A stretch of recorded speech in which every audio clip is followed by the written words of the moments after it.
개념으로 다시 한 번 더 이 부분은 복습합시다. 그러니까 20번 문항이 좀 확대하면 너가 인수분해 되도록 하는 A 값이야. 물어보는 건 A 조건인 거지. 근데 이 문제에 대한 해석을 좀 여러 가지로 할 수 있지만 접근 방식 두 개를 보여줄 거고 그 중에 버려야 될 것과 취해야 될 거를 잘 판단을 해보자고. 우선은 너가 인수분해가 된대.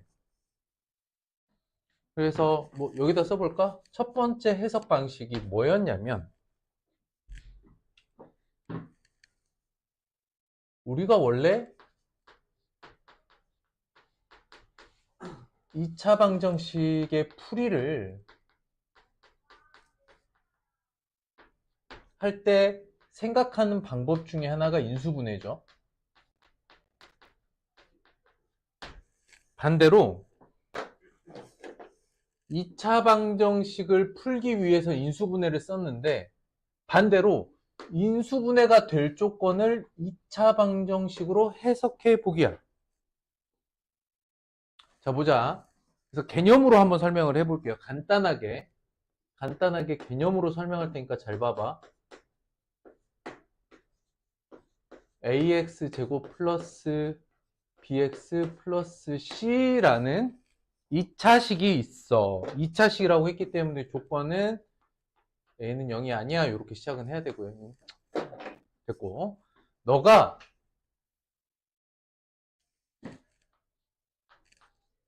인수분해 되는 조건은 어떤 조건과 같냐? 는 0이라는 2차 방정식의 유리수근과 같다 라는 거야. 살펴보면 A, B, C가 유리수라면 A, B, C가 유리수라는 조건에서 근해 공식을 써보면 루트 판별식이죠. 그쵸?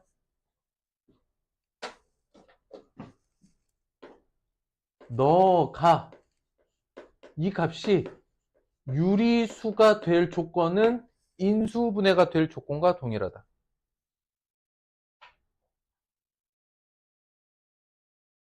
이해가 됐을까? 특히 이번 같은 경우는 x의 제곱 플러스 2y 플러스 ax 마이너스 3y제곱 플러스 4y 플러스 4가 인수분해가 될 조건이 x에 대한 1차항, x에 대한 상수항이잖아. 여기다 집어넣는다고 보면 1이죠. a는 1이고 여기가 어떻게 돼? 이 식이지. 문제는 여기야. 루트 판별식이 들어간 이 영역인 거지. A, B, C가 유리수라는 조건과 여기서의 개수는 1차식 또는 다항식. 아니다. 2차식도 있으니까 그냥 다항식이라고 해보자. 그냥 다항식. 여기가 다항식일 때, 즉 수가 아니죠. 식으로 돼 있죠. 다항식일 때 여기를 벗겨내야 되는 거야. 루트 판별식 D. 이 부분이 루트가 사라지게끔 해줘야 된다는 이야기야. 그러려면 어때야 돼? 그러기 위해서 한번 물어볼게. 2차식이 인수분해가 될 조건과 2차 방정식이 는영이랑 2차 방정식이 유리수근을 가질 조건은 같은데 그게 뭐냐? 바로 루트 판별식 D 부분에 이 루트가 사라지는 거야. 0이 되는 게 아니라. 그러므로 뭐라고 할 수 있어? 판별식이 뭐 해야 돼? 완전 제곱식이어야 된다고.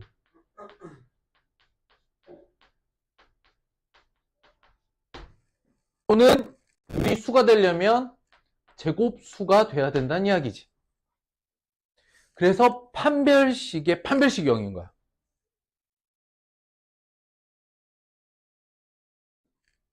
설명 이해됐을까? 목표는 뭐냐면 이 근이라고 불리는 이 녀석이 만약에 알파랑 베타다. 그럼 인수분해 된다는 거는 x-알파, x-베타 이렇게 인수분해 되는 거잖아. 근데 알파와 베타가 수가 아니라 식이었다면 이게 루트가 없는 상태여야 되는 거지. 어허. 그래서 한마디로 말하면 이 루트를 없애는 게 목표다. 루트로 표현하지 않는 게 목표다. 그러려면 루트 안에 있는 판별식 부분이 제곱식 또는 제곱수가 돼야 되겠다. 그래서 결론은 뭐다?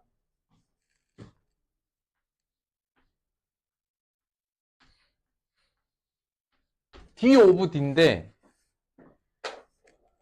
누구에 대한 판별식을 먼저 봐야 돼? 먼저 보는 판별식이 누구야? X야, Y야? X의 판별식에 이 D죠. X에 대한 판별식은 Y로 나오겠죠.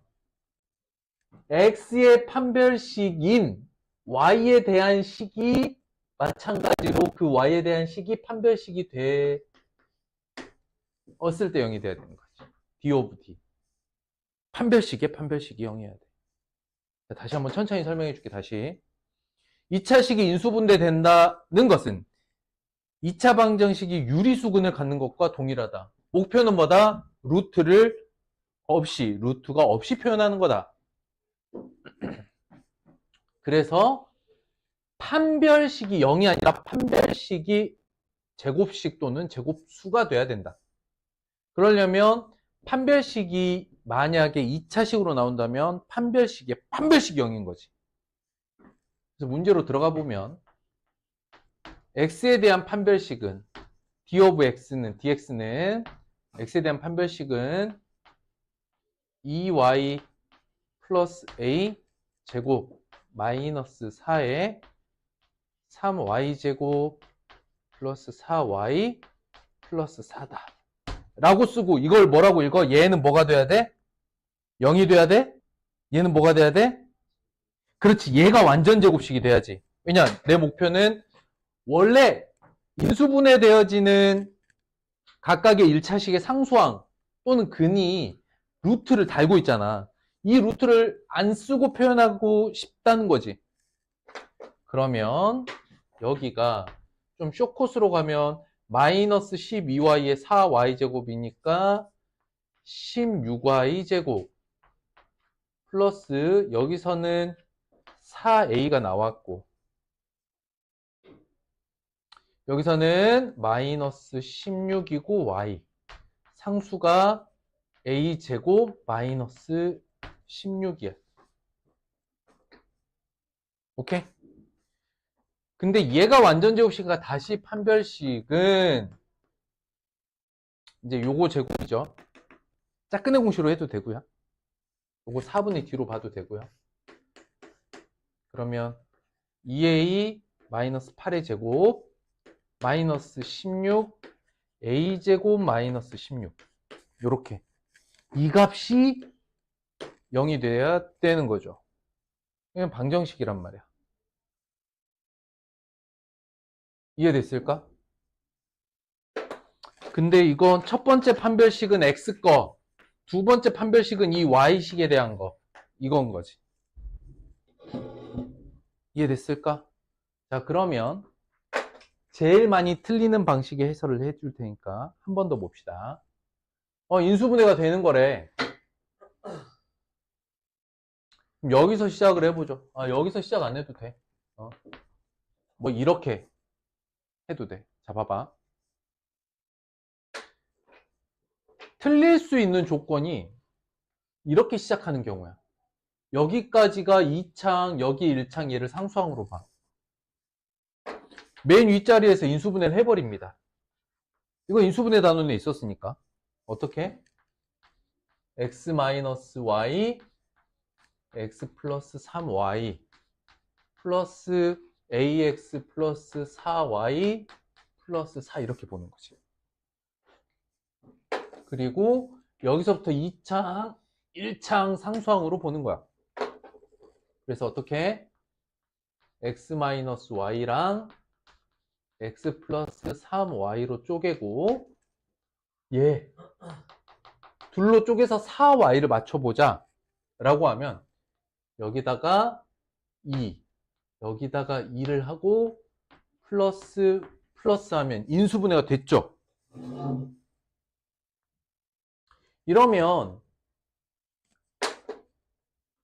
y쪽을 맞춘 4y를 바라보면서 y쪽을 맞춘 인수분해가 돼버렸어요. 그러면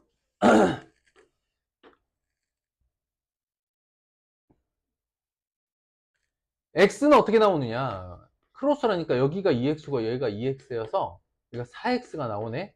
그러므로 그래서 a는 4다. 근데 분명히 우리가 이번에 푼 거는 a가 값이 하나가 아니었죠. 하나가 더 있었어.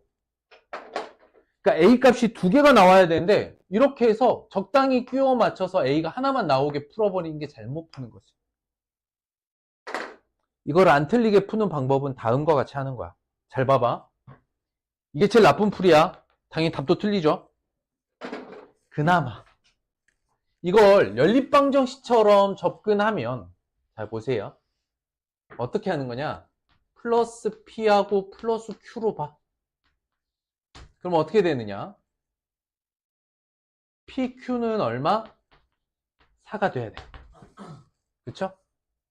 그 다음 3P 마이너스 Q가 얼마여야 돼? 4가 돼야 돼. 그때 A의 값은 P 더하기 Q야. PX, QX 더해서 이게 A 값이야. 만약에 이렇게 연립방정식처럼 관계식을 정리한다면 요걸로는 풀 수 있어. 어떻게 풀까? 어떻게 풀면 좋을까? Q는 어떻게 됩니까? 3P-4죠. 그러니까 얘가 이렇게 대입돼서 P에 3P-4는 3입니다. 3P제곱 마이너스 4P 마이너스 4는 0입니다. 그러므로 인수분해하면 3P에 P 마이너스 4를 맞춰야 돼. 2에 2에 마뿔 고로 P의 값은 2 또는 마이너스 3분의 2가 나오죠. 이렇게 두 개의 값이 나왔지. 이해됐어? 이러면 아까 말했던 여기서 찾은 두 개랑 동일해. 자, 그러면 이 풀이는 맹점이 없느냐? 아니, 맹점이 하나 있어. 진도 순서상 요렇게 묶은 단원이 연립 2차 방정식이거든요. 근데 어려운 건 아니야. 왜 연립 2차 방정식이냐? 둘 다 모르는 미지수잖아. 근데 미지수 곱하기 미지수니까 둘 다 지금 얘네는 둘 다 문자로 봐야 돼. 그러니까 둘이 곱했으니까 2차란 말이지. 2차인 거 확인하려면 Q를 피해가는 식으로 바꿔서 대입했더니 주어져 있는 이 식이 2차가 나왔잖아. 그래서 이거 2차식이야. 근데 연립 2차 방식은 저기 좀 뒷단원이거든. 하지만 이 정도 해석은 할만하지. 왜? 그건 중3에서도 할만한 거니까. 그나마 여기 뒤를 4를 P하고 Q로 쪼개서 가운데를 맞춰 나가는 이게 그나마 안 틀리고 접근하는 건데 아까와 같이 여기서 적당히 4를 쪼개서 4y를 맞추듯이 하는 즉 P를 하나만 구하는 경우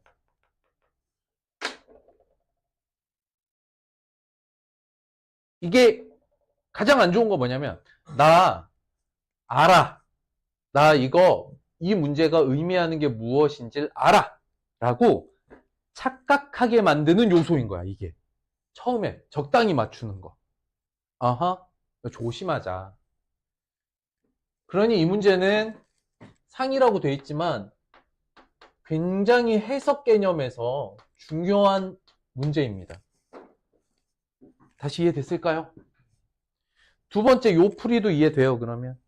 오케이, 좋았습니다. 첫 번째 해석 능력이 훨씬 더 중요합니다. 다시 2차식의 인수분해나 2차 방정식의 유리수근은 결국 목표가 뭐냐? 단순하기가 목표가 뭐라고? 루트 표현을 없애는 거. 그렇지. 다시 유리수 계수의 2차식 또는 2차 방정식이 인수분해가 되거나 유리수근을 가질 조건은 뭐라고? 루트 표현을 없앨 수 있는가? 그렇다는 건 루트 안에 있는 애가 제곱수 또는 제곱식이어야 되는 거지.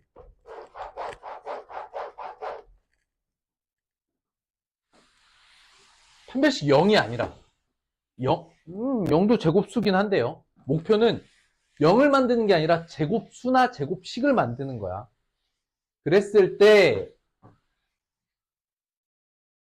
주어져 있는 2차식이 두 개의 문자가 섞여 있고 그 중에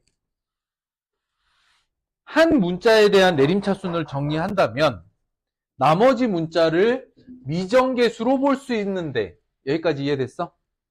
미정계수로 볼 수 있는데 그 미정계수로 구한 판별식이 뭐가 돼야 돼? 제곱식이 돼야 돼. 그래서 판별식이 0인 거야. 또는 판별식을 찾아서 그것은 제곱식이라고 관계를 정리해둬야 되는 거지.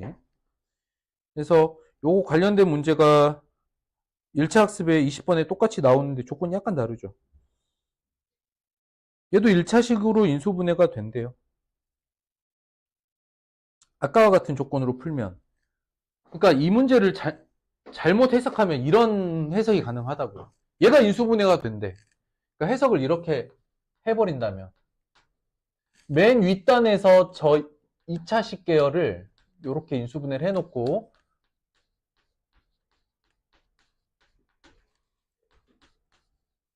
앞에를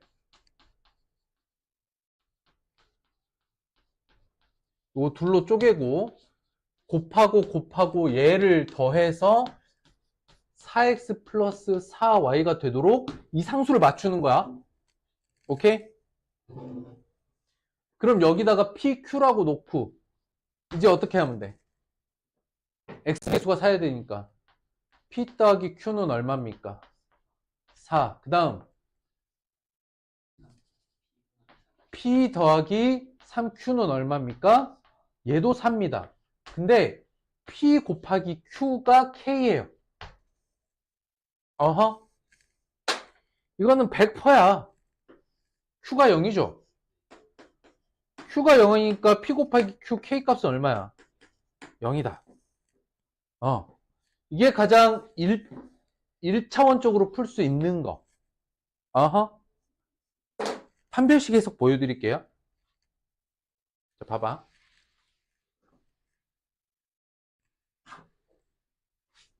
판별식 해석 보여드릴게요. 방금 해석 하나 더 할 수 있었는데, 그거 다시 써줄게.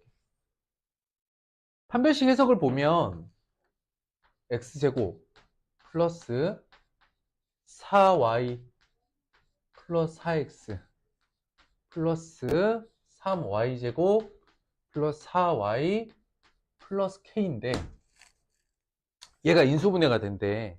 그러니까, 예측해보자. x일 거야. x하면 x제곱 나오겠죠. 어허. 그리고 여기 뒤를 이렇게 쓰는 거야. 이름 붙여볼까? 여기를 fy, 여기를 gy라고 해보자. f하고 g는 y에 대한 1차식이겠죠. 그러니까 이 영역이 1차식이 나와야 된다고. 그래야 인수분해가 되지. 여기에 혹여 루트 같은 애가 들어가 버리면 안 된다는 거야. 이런 게 있으면 안 된다는 거지. 그래서 2차 방정식으로 봤을 때, 너를 2차 방정식으로 봤을 때 일단 짝꿍의 공식으로 보자. 4분의 d는 2y 플러스 2의 제곱 마이너스 3y 제곱 플러스 4y 플러스 k거든. 너는 y제곱 플러스 4y 플러스 4 마이너스 k제곱이야. 오케이? 너가 뭐 해야 돼? 너가 뭐 해야 돼? 그렇지. 얘가 제곱식이 나와야 된다고. 근데 땡큐인 건 뭐냐면 2창, 1창이 확정적이야. 그럼 얘만 확정하면 되지. 어이씨.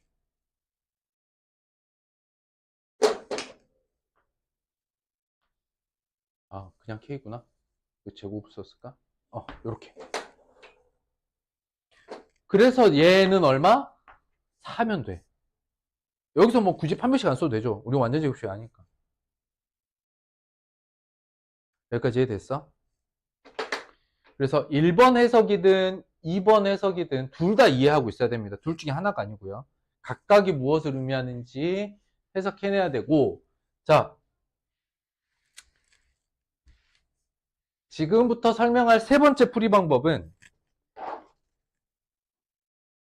1번과 2번은 다 할 줄 알아. 이거 완벽하게 해석했어. 다 할 줄 안다는 전제 하에서 들어봐봐. 지금부터는 잔머리를 꾀가 많은 친구들이 푸는 방법이야. 슥 봐. 문제를 슥 봐. 맨 윗단에서 이렇게 인수분해가 됐어. 다음 단에서 1창에서 요렇게 됐어.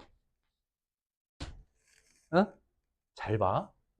얘가 x, y에 대한 1차식으로 인수분해가 될 거래.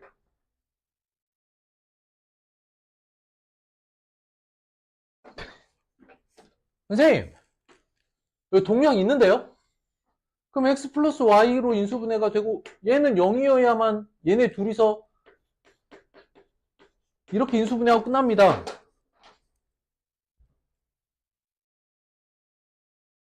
한 줄로도 푸는 거지. 이 문제 한해서만. 그러니까 약간 예측해보면 여기랑 요 영역에서 x 플러스 y라는 동류항이 나왔어. 그렇다는 건 얘네 둘이 동류항으로 인수분해가 끝나버리면 얘가 존재하면 안 되는 거야. 그래서 보자마자 0이요! 했다 치자. 좋은 걸까? 나는 안 좋은 거라고 봐. 그렇지. 아니, 그럴 수도 있는 거고. 이제, 그러니까 뭐냐면, 나머지도 할 줄 아는데, 이 문제는 이런 특징이 있어서 그냥 K는 0입니다 하고 끝냈다면, 그게 어찌 보면은 뭐 가장 좋은 거죠. 근데, 나머지는 할 줄 몰라.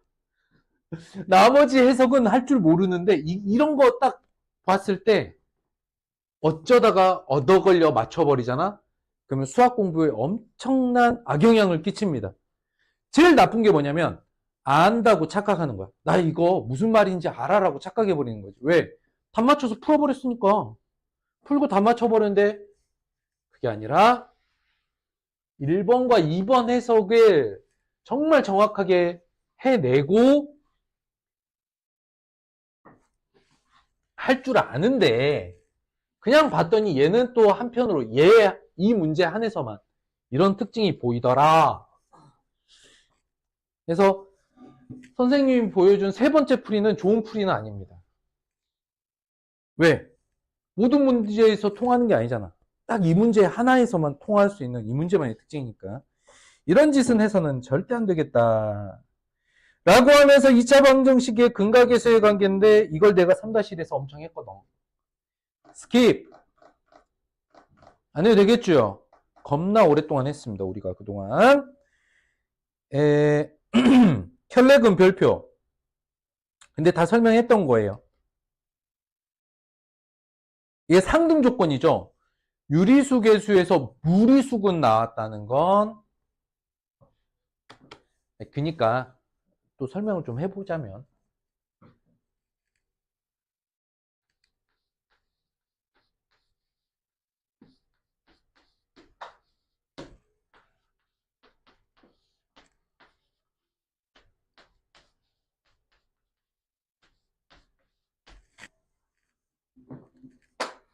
근해 공식을 써놓고 켤레근을 나누는 거는 플러스 마이너스 루트 D, 여기서 쪼개지는 거거든. 켤레근이 쪼개지는 건 여기서 하나가 플러스고 하나가 마이너스고 나머지는 동일한 건데, 수체계상 유리수 조건이라면 이렇게 있는 거지. 읽을 때 유리수분의 유리수 뿔마 루트 D. 그래서 유리수 계수에서 무리수군을 가졌다는 건 이 루트를 모두 없앴다는 거야.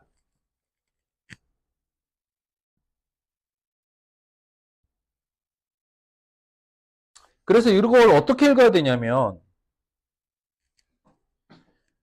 유리수 계수를 가지고 있는데 무리수근 하나를 확인했다면이야.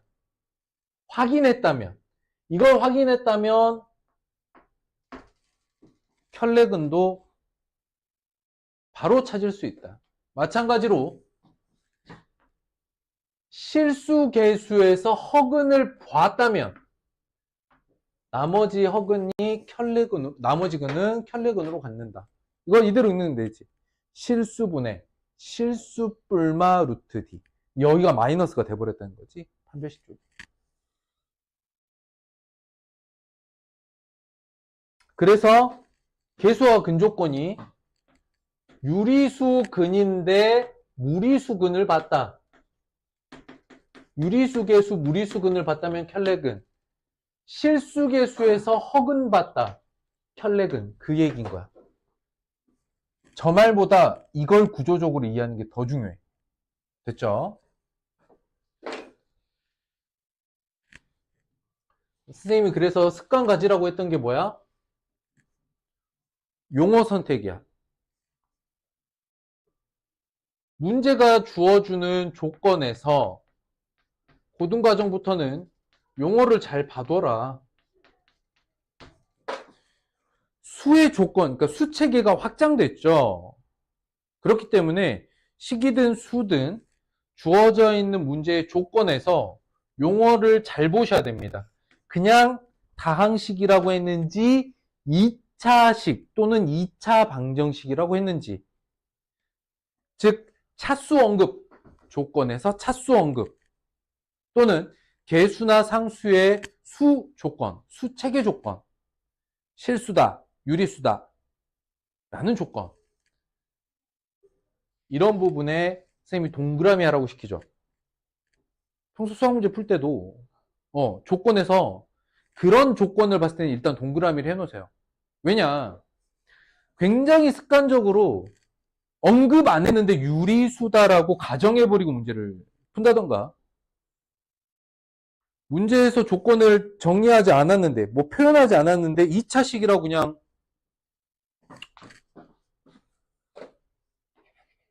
이런 거잖아. 이렇게만 써져 있어, 문제에서. 그럼 이거 몇 차식이야? 2차식일 수도 있고 1차식일 수도 있고 상수항일 수도 있어.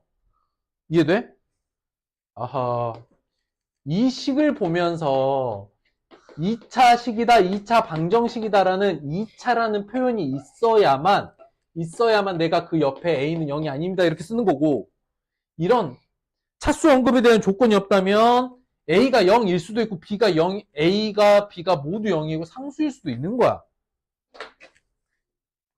이런 용어에 대한 표현들 또는 개수나 상수의 수체계 조건들, 이런 걸 보면 습관적으로 동그라미를 해서 보통은 되게 적당히 보고 넘어가 버리거든.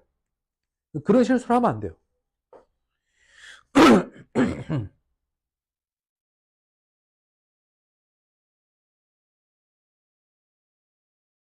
그러니까 여기서 이런 거죠. 다음 2차 방정식에서 한 허근이 1 플러스 i를 가질 때 a, b를 구하라. 이렇게 읽으면 안 된다고. 어떻게 읽어야 돼? 실수에다가 뭐 해야 돼? 동그라미를 해야 되는 거야. 맞아. 그거야. 그거야. 이런 부분의 동그라미. 무리수 근인데 어디다 동그라미? 유리수 AB, 유리수에다가 동그라미를 해야 된다. 예, 좋았습니다. 근각의 세관계 한 번 더 써볼까요? 2차 방정식. x제곱 마이너스 근합 x 플러스 근고 문0 요렇게 세운다고? 요거는 3-1에서 했던 거니까 스킵한 겁니다.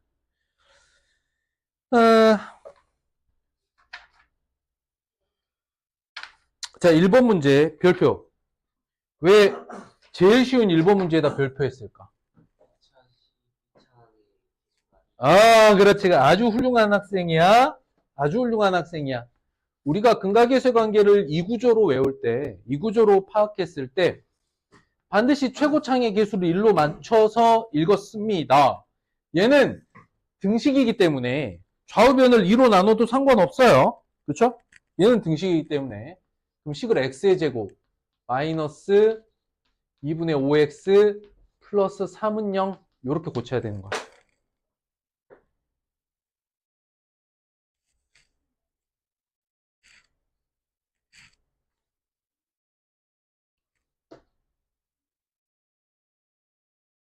근데 물어보는 게 뭐야? 근합이죠. 얼마야? 요렇게 있는 거야. 그렇지. 선생님. 자, 또 1번 문제 가지고 이야기를 마저 해보자.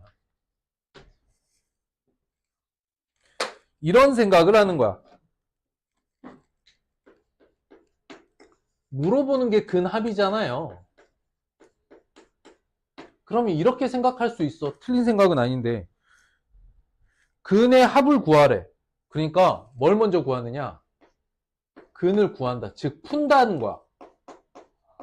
이 2차 방정식 풀어서 근을 더하면 되는 거 아닙니까? 이런 얘기를 했지. 근데 근을 구하려고 달려들면서 느껴야 되는 건 뭐냐면 이제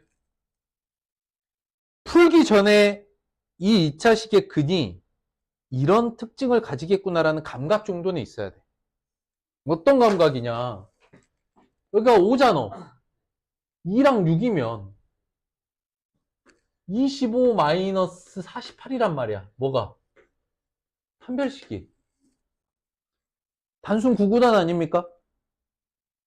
그러면 25 마이너스 48 대략 뭐 이렇게 봐도 어때? 마이너스지. 그리고 그냥 마이너스냐? 마이너스 23이잖아. 얘가 뭐야? 제곱수도 아니죠. 제곱수여야 루트를 털어낼 거 아니야. 아하. 얘가 제곱수여야 i가 들어가도 루트 안에가 마이너스라도 적어도 얘가 제곱수여야 좀 더 단순한데 이건 뭘 의미하는 거야? 이 2차 방정식을 근의 공식으로 풀면 플러스 마이너스 루트 마이너스 23이 들어있다는 거지. 이 근은. 간단해. 복잡하잖아.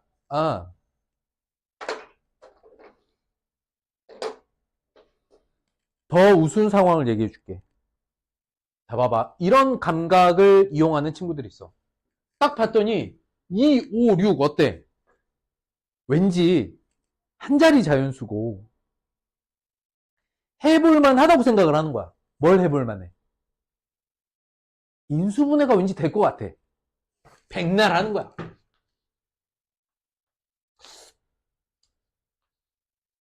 이게 되겠냐고. 판별식이 이딴 값을 갖고 있는데 되겠냐고. 안 되는 거야. 판별식이 적어도 제곱수가 돼야 근의 공식 아니 인수분해 되는 거지. 우리가 조금 전에 봤잖아요. 주어져 있는 2차식이 인수분해가 될 조건은 뭐다? 판별식이 제곱수다. 근데 판별식이 마이너스 23이잖아. 그럼 판별식 값이 마이너스 23이라는 걸 보는 순간 뭐라고 생각해? 인수분해 안 되는구나. 근데 우리 어설픈 고등학생들, 어설픈 고1들은 2, 5, 6과 같이 단순한 자연수를 보면서 인수분해가 될 것 같은데 라고 끝없이 도전을 합니다. 엄청난 시간 낭비죠.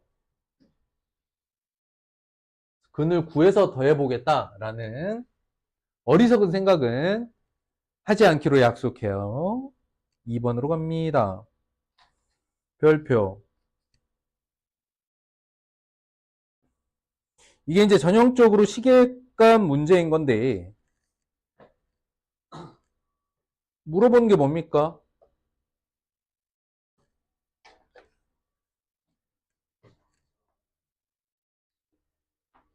식의 값이죠.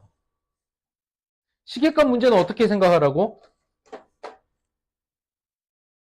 식의 값은 어떻게 생각하라고?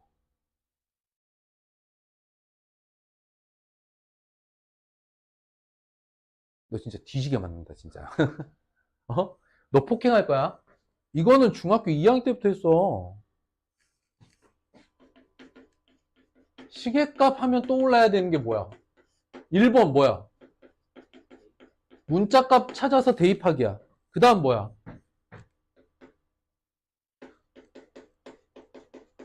조건식 변형 아니면 결과식 변형이야. 이게 무슨 말이냐? 그러니까 얘가 조건식이죠. 얘가 조건식이고 얘가 결과식이야. 어? 그러니까 이쪽을 뭔가 변형시켜서 얘를 찾던, 이쪽을 변형해서 얘를 찾던, 아하? 조건식을 변형하든지 결과식을 변형하든지 둘 중에 하나 변형을 하는데, 자, 지금부터 3등급 문제풀이 보도록 하겠습니다. 두 근으로 알파 베타라고 했고 최고 차인 계수가 1이기 때문에 이걸 씁니다. 알파 플러스 베타 얼마야? 알파 곱하기 베타 얼마야? 1이야. 그러므로 알파 제곱 플러스 베타 제곱은 얼마야? 참고로 얘는 조건식을 변형해서 대입하는 겁니다. 조건식에서 끌고 왔어요. 너는 알파 플러스 베타 제곱 마이너스 2알파 베타니까 얼마? 23. 근데 이건 알고 있죠? 그러므로 답은 준식은 어떻게 돼? 23 마이너스 25지. 예. 여기가 마이너스 5니까. 그래서 답은 얼마? 마이너스 2. 이렇게 풀면 한 2, 3등급. 이 문제는 결과식 쪽을 변형하는 게 훨씬 나았습니다. 왜 그러는지 보자. 우리가 알 수 있는 알파와 베타가 들어간 2차식은 얘는 여기다가 대입하면 값이 떨어지는 애거든.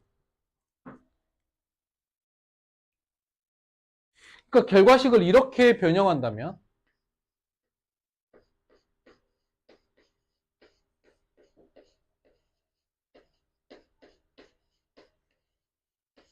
이렇게 변형한다면 어떤 일이 생겨? 얘 얼마 할까?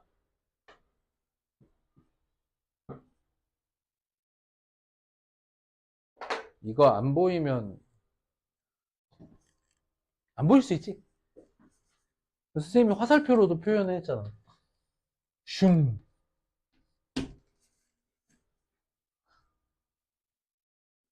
알파 제곱 플러스 5알파 플러스 1이 0이죠. 안 보여 아직? 보여 안 보여? 방정식의 두근 알파 베타를 보는 순간 대입한 식을 미리 떠올려야 돼. 뭐냐? 알파 제곱 플러스 5알파 플러스 1은 0.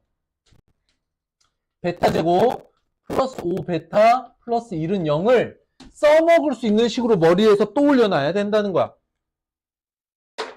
그랬을 때 결과식을 이렇게 변형을 한 이유는 알겠어? 두 개가 각각 얼만데?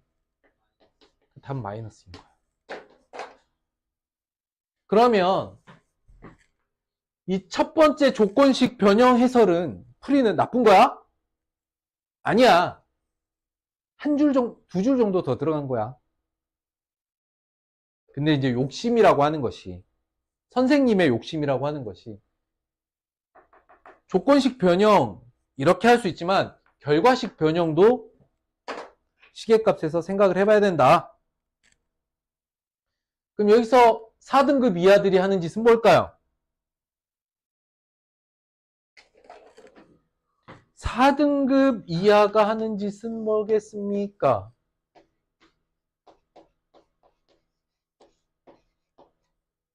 알파랑 베타의 값을 이렇게 찾는 거야. 그리고 얘를 제곱해서 대입하는 거야. 정말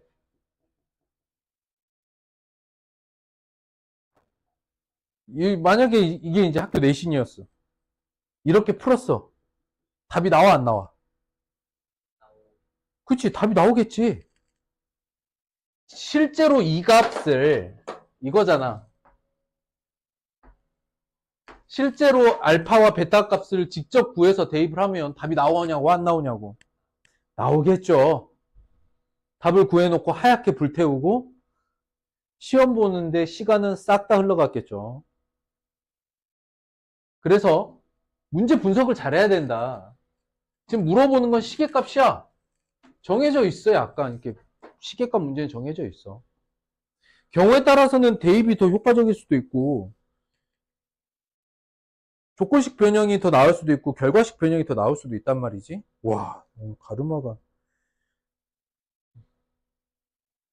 뭔 얘기를 하다. 중요한 건 이 문제를 풀어낼 수 있는 방법이 여러 개가 떠오르더라도 가장 적합한 거, 프로핏한 거를 찾아내야 돼. 내가 보기에 이 문제는 결과식 변형이다. 선생님 방금 뭐 얘기했냐면 선생님이 이렇게 가르마가 있잖아. 선생님이 12월, 1월 이 연말 연초에 살을 좀 뺐거든? 알고 있냐? 전혀 야, 이 새끼. 야, 선생님이 12kg를 뺐어, 지금. 와우. 알아보지도 못했으면서.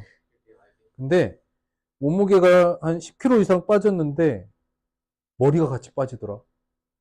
머리숱이 심각해졌어. 아이씨. 아무튼 여기까지 해설 해결됐어?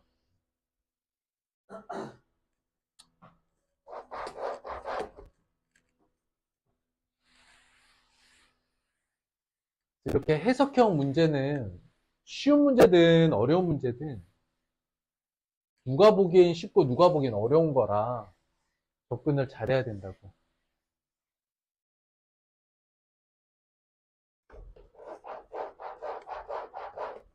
그래서 수학 문제는 그냥 수학 문제라고 생각하고 구성상 이 문제가 시계값 문제면 값을 구해서 대입할 거야? 조건식을 손댈 거야? 결과식을 손댈 거야? 손대기 전에 문제 보고 판단한 다음에 결정하셔야 됩니다. 3번 문제 봅니다. 다음 2차 방정식의 두근 알파 베타다. 다음을 구하라. 오호. 해석해봐. 이건 무슨 문제야? 그렇지. 이제 대답하네. 이건 시계값의 문제야. 시계값을 물어봤어. 그럼 뭘 할 수 있어? 대입할 수 있고 조건식 변형할 수 있고 결과식 변형할 수 있어. 근데 이제 또 감이 와? 그냥 이걸 딱 보는 순간 또 2, 4, 3? 수가 간단한데? 인수분해가 되려나? 안 되죠. 이제 딱 봐도 이제 판별식이 복잡한 녀석이잖아. 아, 이거는 근을 구해서 대입하는 건 정말 미친 짓이겠구나.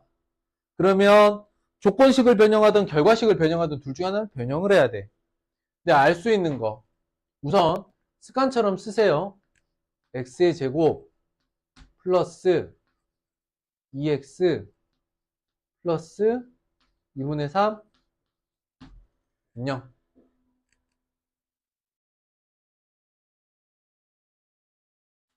됐어? 그 다음에 뭐죠? 알파 플러스 베타 얼마? 마이너스 2. 알파 곱하기 베타 2분의 3 이렇게 적어 놓는 거지. 이게 이제 조건식에 대한 변형이죠. 그럴 때 여기를 쳐다보고 결과식을 쳐다보고 변형할 수 있을까만 생각해. 변형 가능 불가능?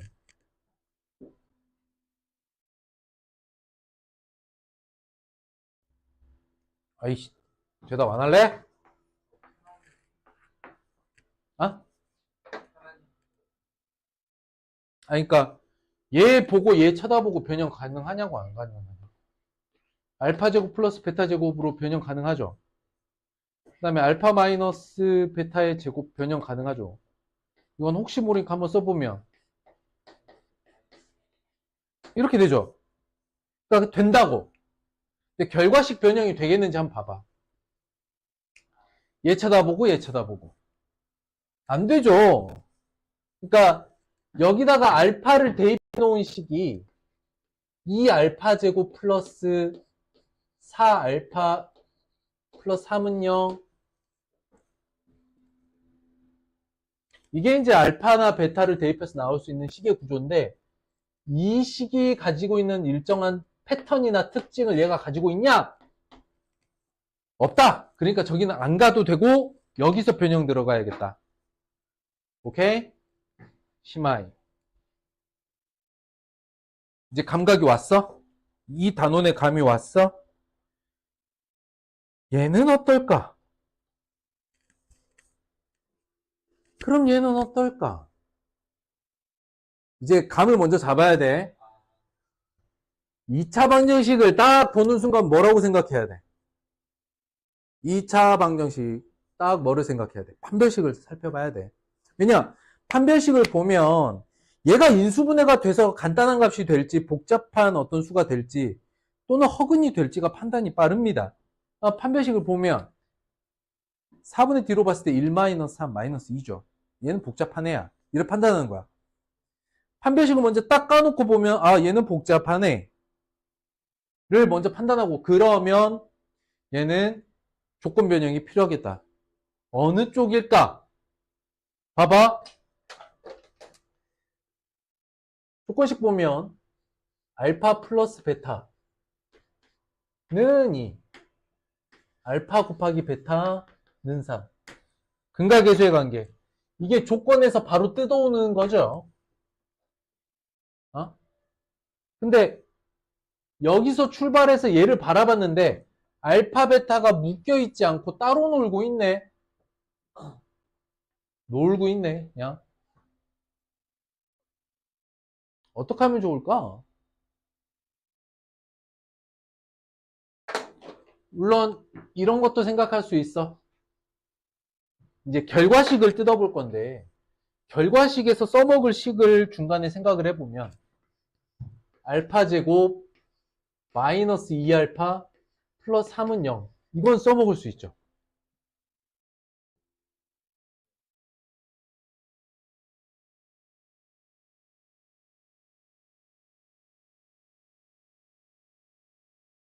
다시 봐봐.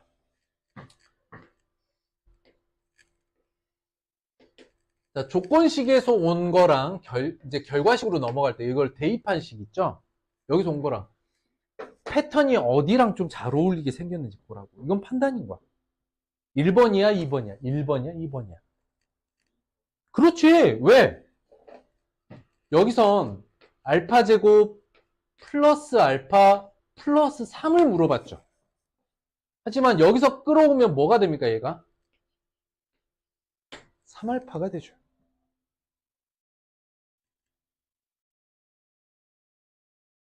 이해됐을까? 그럼 이것도 한번 보자. 얘를 이용해서 알파와 베타를 모두 고쳐 써보면 3알파분의 9베타 더하기 3베타분의 9알파가 돼서 3으로 묶고 알파분의 베타 플러스 베타분의 알파야.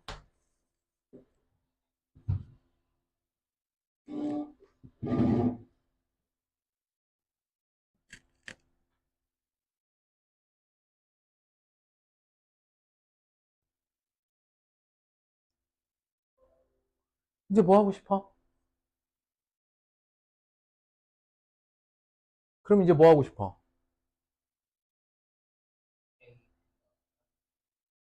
어, 어? 어, 어. 자, 여기서 이제 뻗어나갈 수 있는 변형 두 가지 보여드릴게요. 그러니까 얘를 쓰는 단계랑 얘를 쓰는 단계가 다 나오는 거야, 이 문제는. 뭐냐? 결과식 변형, 조건식 변형을 다 쓰는 상황인 거야. 자, 얘를 두 가지로 이제 마무리를 지어 볼게요. 이 마무리는 네 마음대로 해도 돼. 둘 다 보여줄 텐가 봐봐. 뭐냐? 너는 3으로 묶고 알파 베타로 통분하면 알파 제곱 플러스 베타 제곱이죠. 이렇게 나온다고. 그치? 근데 알파 베타가 얼마야? 이게 얼마야? 3이죠? 이렇게 약분하고 물어보는 거 알파 제곱 더하기 베타 제곱입니다. 여기서 변형 가능하죠. 다시 이 상태면 알파 제곱 더하기 베타 제곱 되는 거니까 너는 알파 플러스 베타 제곱 마이너스 2알파 베타 이렇게 변형하면 끝난다고. 두 번째, 이 3을 알파 베타라고 놓으면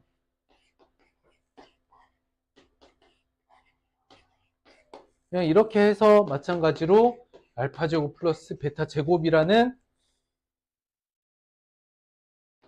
이 결론에만 도달하면 돼요. 주어져 있는 문제의 결론은 알파 제곱 더하기 베타 제곱이었다. 여기까지 오면 돼. 중간 과정에 미세한 차이는 상관없어요. 다만 이 문제를 해결하기 위해서 쓴 건 다시 한번 얘기합니다. 시계값 문제를 푼다는 건 크게 세 가지. 뭐? 대입, 그치? 조건식의 변형 또는 결과식 변형이야. 조건식 변형, 결과식 변형. 그리고 문제를 해결하는데 얘만 쓰고 얘만 쓰고 얘만 쓰는 게 아니라 이 세 가지의 접근법 중에 각 과정에서 뭘 쓸지를 판단해내는 그 판단력이 중요한 거야. 판단해내는 힘. 관찰력에서도 오는 거고. 이해됐을까?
5번으로.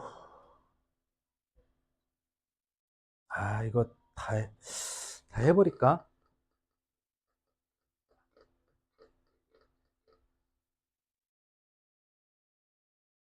그냥 5번 봅시다. 그냥 할게요. 여기까지만 하고 좀 쉽시다. 이 문제는 접근이 정말 다양해서 가장 베이직한 접근을 한번 보자. 자, 첫 번째 접근 베이직하게 가는 거야. 이거는 뇌를 빼놓고 푸는 거. 생각을 많이 안 하고 푸는 거. 그러니까 생각 없는 방법이라기보다는 그냥 무던히 해결한다고 해야 될까? 그냥 근계수 관계를 쓰는 거야. 알파 플러스 베타는 마이너스 A. 알파 베타는 B. 자, 여기에서 알파 플러스 베타 플러스 2는 마이너스 B 플러스 2. 그 다음 알파 플러스 1 베타 플러스 2를 곱하면 A. 다 썼어요.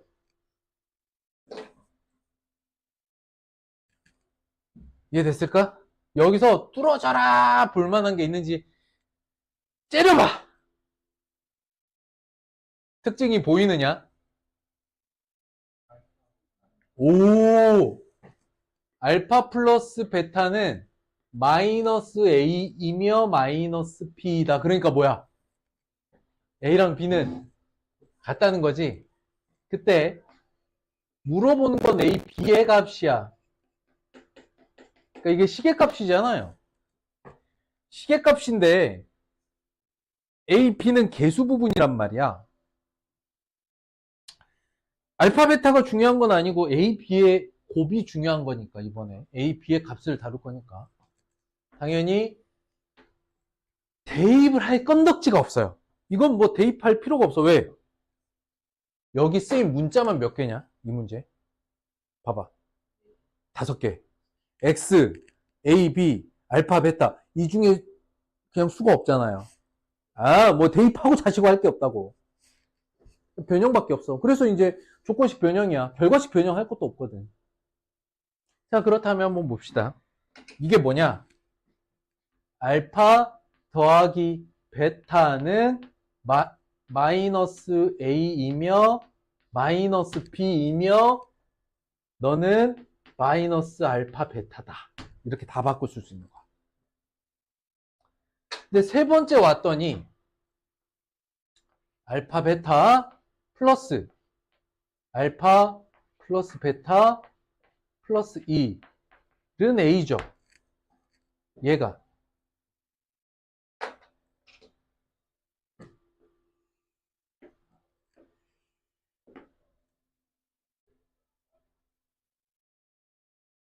여기다가 대입해보면 여기 A 존재하죠. 그러면 여기를 보면서 알파 곱하기 베타던 알파 플러스 베타던 모두 A 또는 B라는 한 문자로 다 표현 가능하단 말이지. 근데 마지막 조건에서 얘가 A다 라고 했으니까 A로 다 표현해보면 어떻게 돼? 알파 베타는 알파 곱하기 베타는 A야. 알파 더하기 베타는 마이너스 A야. 더하기 1은 A야. 그러면 A 얼마입니까? B 얼마입니까? 이렇게 되겠죠. 자, 뇌를 꺼내놓고 문제를 풀었다. 자, 이번엔 생각을 조금 더 해보자. 두 번째는 관계를 좀 살펴보자. 관계라고 하는 건 이 첫 번째 2차 방정식의 상황과 두 번째 2차 방정식의 상황을 같이 놓고 두 개를 비교하면 생각을 해보는 거야. 그랬을 때 어떤 특징이 있냐? 둘이. 어떤 관계야?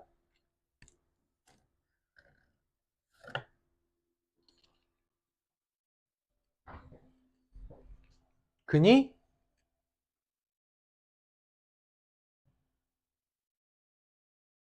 아니 근이 일씩 커졌잖아. 그러면 아래 근합 어떻게 돼?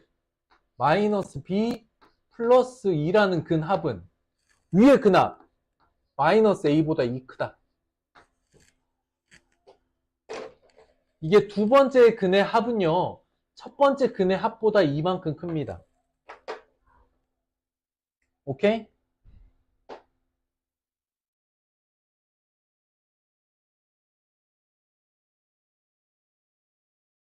두 번째 근곱은 이렇게 해석하시면 돼요. 그러니까 이 조건에서 A는 B를 먼저 찾아내는 거지. 그때 요거 써먹으면 더 깔끔하게 끝납니다.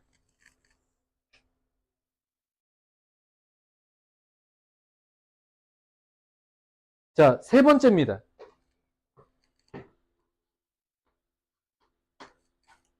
세 번째는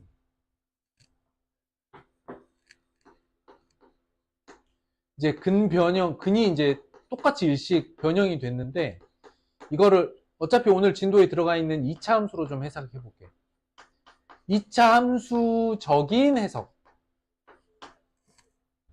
자, fx는 0이다의 두 근이 알파, 베타야. 그렇다면 두 근이 알파 플러스 1과 베타 플러스 1이 되는 식은 뭐라고 쓸 수 있을까요? 두 근이 일씩 커졌어. 그 식은 fx를 변형했을 때 어떻게 변형할 수 있을까?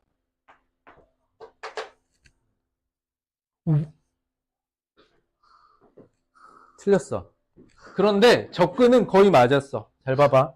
어떻게 쓰겠냐? 그러니까 f라는 식은 여기에 알파 또는 베타가 들어가면 얘가 0이죠. 그러면 여기가 알파, 베타가 되게 만들어주면 되죠. 알파 플러스 1이 대입됐을 때 알파만 남게 하는 식 어떻게 되겠어? f 마이너스 1은 0. 그래서 왜 이걸 2차 함수적인 해석이라고 하느냐? 잘 봐봐. 원래 fx가 이렇게 두 근을 이렇게 찍고 넘어갑니다. 그런데 모두 근을 일씩 옮기고 싶어. 얘를 1로 1씩 옮기고 얘도 여기까지 1씩 이렇게 옮겨왔어. 그건 뭐가 움직인 거랑 똑같아? 함수 그래프에서 보면 축이 1만큼 이동했다고 볼 수도 있겠지. 여기 것도 이해돼? 여기까지? 그러면 2차 함수를 이제 표준형으로 표현했을 때 축방에 해당되는 걸 1씩 옮긴 거지. 그럼 축의 방정식을 1만큼 플러스 1을 하려면 식에서는 어떻게 돼? x 마이너스 1이 되지. 그렇지, 그거야. 그러니까 약간 2차 함수적인 해석이라고 할 수 있겠죠. 그러면 이제 얘를 써먹을 만하냐? 자, 요걸 한번 써서 문제 풀어볼게요. 3번만 써볼게. 베이직 지운다. 야, 이거는 또 한번 얘기해보자. 이렇게 푸는 거 나쁜 풀이 있냐? 아니야. 뇌를 빼고 풀었잖아. 그러니까 뭐 관계고 뭐고 다 빼고 풀었어. 그리고 답이 나와서 그러면 된 거야. 다만 2번적인 해석, 3번적인 해석은 앞으로를 위해서 좀 더 넓은 시야를 위해서 설명을 해주는 거다. 자, 3번 해석을 한번 볼게요. 무슨 말이냐? 첫 번째 식에서 두 근을 일씩 키우고 싶어. 뭐 어떻게 하면 돼? 봐봐. 이렇게 읽는 거야. 너의 근은 너의 근보다 1 큽니다. 라고 하는 건 첫 번째 식에서 x 대신에 x 마이너스 1을 대입, 그러니까 만들어야 알파 플러스 1, 베타 플러스 1을 넣었을 때 알파, 베타 그 자리로 들어가는 거지. 즉! x 마이너스 1의 제곱 플러스 a의 x 마이너스 1 플러스 b는 x제곱 플러스 b 마이너스 2x 플러스 a다라고 쓸 수 있죠. 이 등식은 무슨 식이야? 이건 진짜 훌륭했어. 아주 정확한 해석이야. 이렇게 묶으면 항등식 되는 거야. 너를 정리하면 너가 됩니다. 여기까지 이해됐을까? 얘가 항등식이네. 어떻게 할 수 있어? 개수비교법. 싹 양변 전개해서 비교한다. 또 수치대입법. 뭐 나 같으면 x에다가 봐봐. 수치대입법 쓰면 1번 x에다가 2를 대입해 볼 거야. 그럼 어떻게 돼요? b는 1 더하기 b 마이너스 2 더하기 a죠. 그쵸? a는 1. x에다 0 대입해봐. 1 마이너스 a 플러스 B는 A. 근데 A는 1이니까 뭐야? A는 1이죠? 그럼 B는 1이잖아. 끝났어. 3번이 앞단의 해석에 필요한 사고 능력이 좀 많이 필요해. 이해됐을까? 자, 다시 한번. 근변형. 따라해. 근변형. 야, 이씨, 쪽팔려 하지 말고 따라 하라 말이야. 근변형. 근변형이라는 건 주어져 있는 방정식에서 두 근이 모두 1씩 커졌다, 2씩 커졌다와 같이 근이 둘 다 똑같은 규칙으로 바뀌었어. 근이 변형된 거야. 그랬을 때 식을 어떻게 바꿔줄 수 있느냐에 대한 해석이거든. 두 근이 1씩 커졌다는 건 x 대신에 x-1이 되어야 알파 플러스 1을 넣으면 여기가 알파가 되고. 그쵸? 그러면 여기에다가 x 자리에 x-1을 넣으면 얘가 됩니다라고 묶어볼 수 있는 거지. 두 식은 같은 식이지. 그러니까 얘는 무슨 식? 항등식이지. 그러면 얘 항등식을 한 줄만 써낼 수 있다면 이런 그러니까 항등식적인 접근을 해낼 수 있다면 이건 거의 한 줄이죠. 이해됐을까?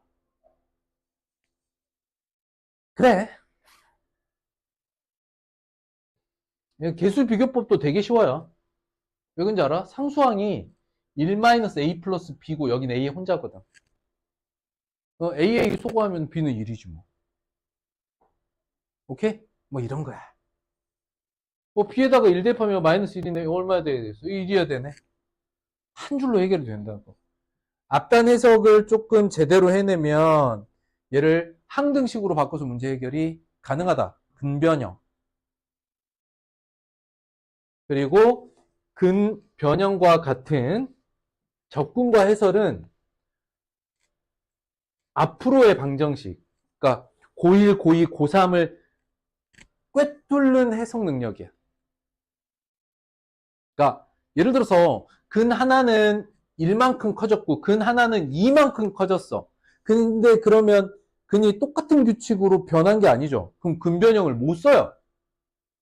근데 똑같은 규칙으로 근이 2배가 됐어요.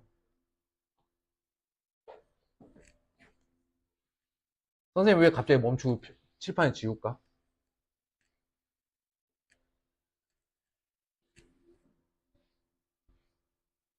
내가 근변형 써줄 테니까 적어. 그리고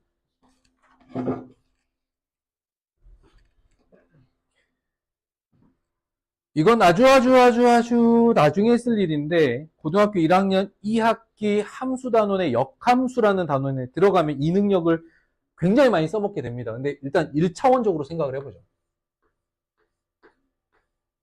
fx는 0입니다. 의 근 알파 베타 괄호 감마 델타 엡실론 더 늘어도 좋아. 즉 2차 방정식에만 해당된다는 얘기가 아니야. 3차, 4차 고차 방정식에서도 동일한 해석이 가능해. 너에서 근이 바뀐, 근 변형된 새로운 방정식 세우기 라는 개념이야. 일단 머릿속에 저장해둬야 될 게 이거야. F 안에 알파가 되면 0이 되고 베타가 되면 0이 되는 거야. 여기가 알파가 되고 여기가 베타가 되면 되는겨? 알겠지? 자, 예를 들어 봅니다. 이건 정해진 건 아니고 외울 것도 아니에요. 생각이란 걸 하면 돼. 1번 2알파 2베타가 됐어. 2알파 2베타를 근으로 갖는 방정식은 어떻게 세울 수 있을까요? 오, 정답. 이제 좀 똑똑한데? 한 번에 맞춰버렸어.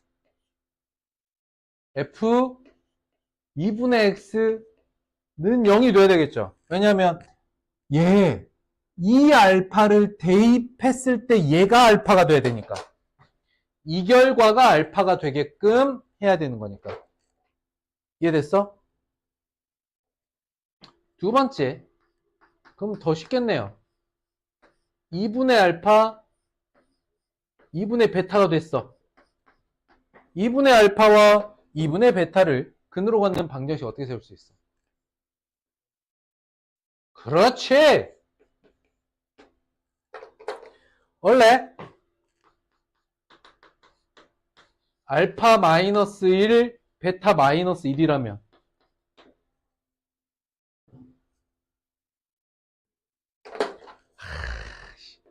하나를 가르치면 둘을 아는 똘똘한 친구야. 자, 마지막이야. 그럼 이건 될까 보자.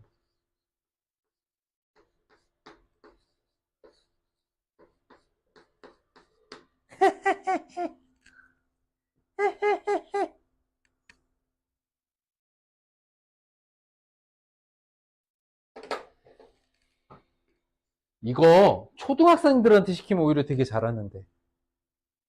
얘가 뭐가 돼야 돼? 알파가 돼야 되지. 그러면 이 식에다가 무슨 짓을 하면 알파가 될까? 그렇지. 1을 더하고 2로 나누면 얘가 알파가 되겠죠. 너에다가 2를 더하고 2로 나누면 알파가 되겠지. 이해됐느냐? 오. 이건 나중에 고1 2학기 함수라는 단원에서 역함수를 배우고 나면 좀 더 확실하게 익힐 수 있는데 현재 단계에서도 충분히 써먹을 수 있는 게 이 정도다. 외울 거야 이거? 아니지. 요 부분을 어떻게 변형하면 새로운 방정식을 세울 수 있을까? 한번 볼게. 1, 2로 푸는 거야 이제. 자 봐봐. 아까 뇌 빼고 근각에서 관계 쓴 해설 있죠? 뇌 빼고 풀었다. 그거 기억나죠? 그거는 그냥 기계적으로 푸는 거야. 근각에서 관계 써놓고 구할 수 있는 거 찾아내고. 그 풀이도 나쁘진 않은데 이 문제를 싹 보면서 두 번째 방정식은 첫 번째 방정식에서 근을 변형한 거야. 어떻게 변형했냐? 두 근이 모두 1씩 커졌어. 알파 플러스 1, 베타 플러스 1이 됐어. 너보다 근이 1씩 큽니다. 라고 했을 때 이 문제를 이렇게 푸는 거지. 이거 근변형이네 생각하고 근변형이니까 x-1의 제곱 ax-1 플러스 b는 x의 제곱 플러스 b-2x 플러스 a 띵띵 항등식 되겠네. 이렇게 생각하면 끝이야. 야, 다르잖아. 그지? 느낌이 다르다. 1, 2로 풀 수 있다. 근변형을 이해하면. 좋습니다. 6번 보죠. 근데 이런 이제 근변형은 못합니다. 세제곱이 됐으면 세제곱을 역으로 생각해내는 건 어려워요. 아직은. 그래서 이거는 방금과 같은 근변형은 1차식 관계일 때만 써먹을 수 있어요. 어떡할까? 어떻게?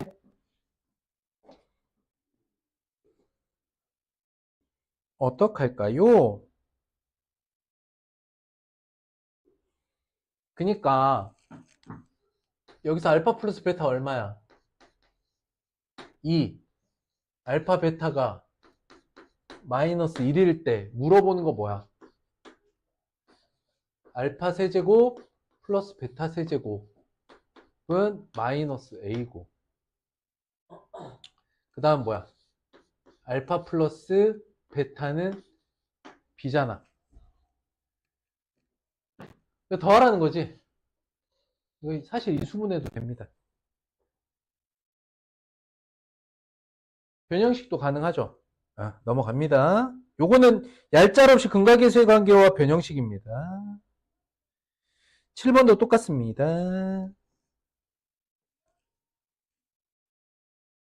근데 다섯 제곱 변형 기억납니까?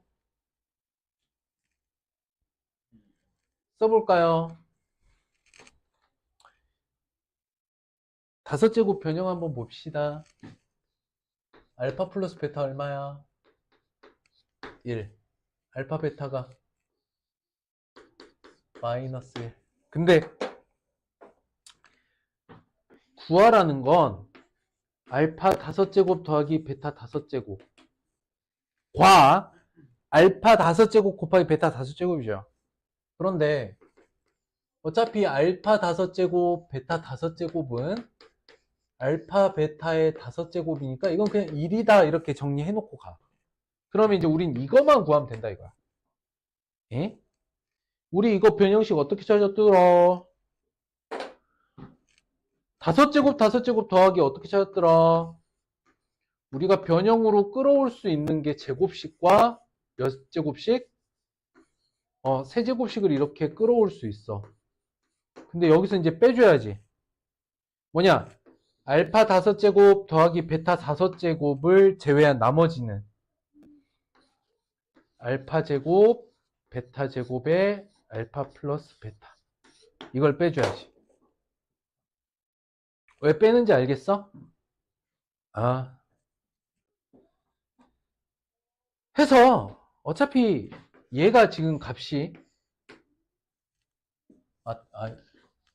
마이너스 1이네. 얘는 이제 제곱했으니까 플러스 1이죠. 결국 1, 2를 구해내면 돼. 변형식 가능합니까? 변형식 하시면 됩니다. 이거는 또 이거밖에 없어요. 할 만한 게. 즉 근이 변형됐지만 막 세제곱, 다섯 제곱 되는 것들은 근 변형식을 쓸 수가 없어요. 그러면 그냥 우리가 봤던 항등식의 식변형 있죠. 곱셈공식 변형. 그걸 이용할 수밖에 없겠다. 8번 봅니다. 안 봅니다. 8번은 3학년 1학기랑 똑같습니다. 자, 복소수 범위에서 인수분해하라는 건 뭐 하라는 걸까?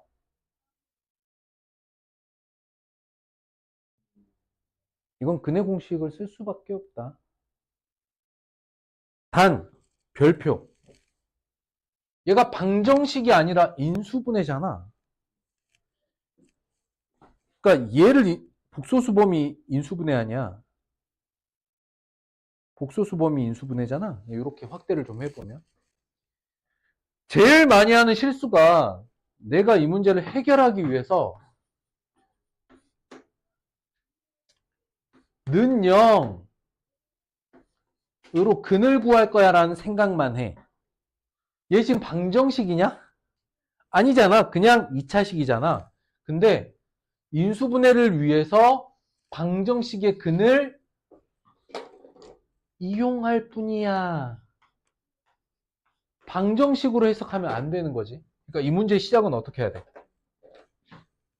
3으로 묶고 x제곱 마이너스 2x 플러스 2로 시작해야 돼. 시작을 이렇게 해야 되는 게 맞아. 이건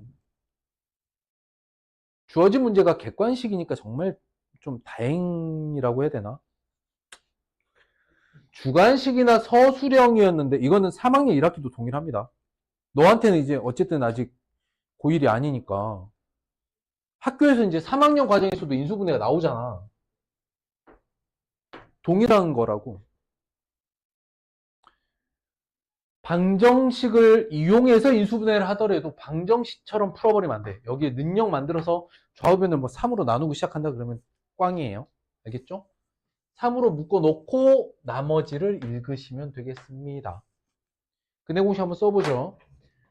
짝근해 공식이니까 x는 1 뿔마 루트의 1 마이너스 2 마이너스 1이야.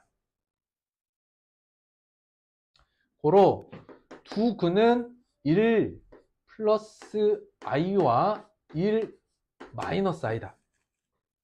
그럼 인수분해 어떻게 되느냐? 3으로 묶고 x 마이너스 1 플러스 i x 마이너스 1 마이너스 i 이렇게 되는 거지. 그래서 3에 x 마이너스 1 마이너스 i와 x 마이너스 1 플러스 i 이게 맞다.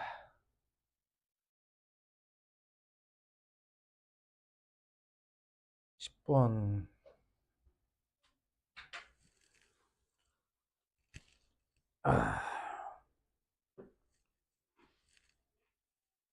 그냥 풀어라. 10번 문제. 10번 문제에서 x에 대한 2차 방정식이라고 했는데 최고창 1이니까 이런 건 이제 지금 그냥 습관처럼 이제 정리하는 거지. 그치? 2차 함계수가 0이 아닌 건 다 확인했으니까 이건 중요하지 않고. 어디다 동그라미? 유리수. 여기다가 동그라미. 그러니까 여기다가 유리수 조건에서 얘가 유리화 해주면 어떻게 되니? 마이너스 1 플러스 루트이거든? 유리화 해주면 1 마이너스 루트 2를 분모 분자에 곱하면 그러니까 나머지 한 근은 얼마야? 마이너스 1 마이너스 루트 2를 찾아내야 돼. 너의 켤레근. 오케이? 근데 켤레근 조건을 쓸 수 있는 건 뭐냐? 유리수 조건에서 이렇게 생긴 무리수근을 확인했기 때문에 켤레근으로 문제를 풀 수 있다.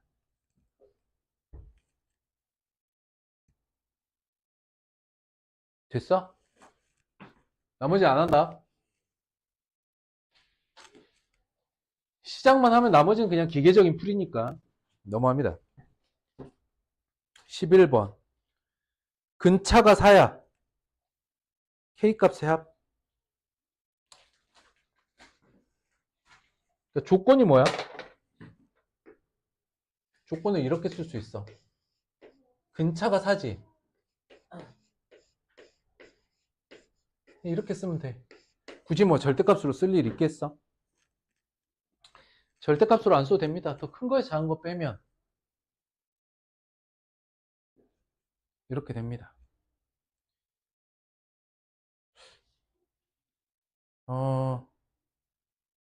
그러게. 어디까지 좀 생각을 해야 될까?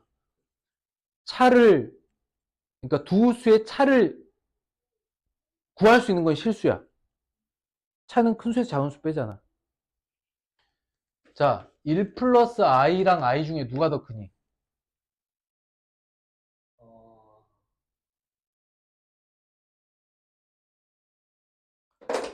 내가 이렇게 지금 방금 두 수를 주면서 뭘 물어봤어?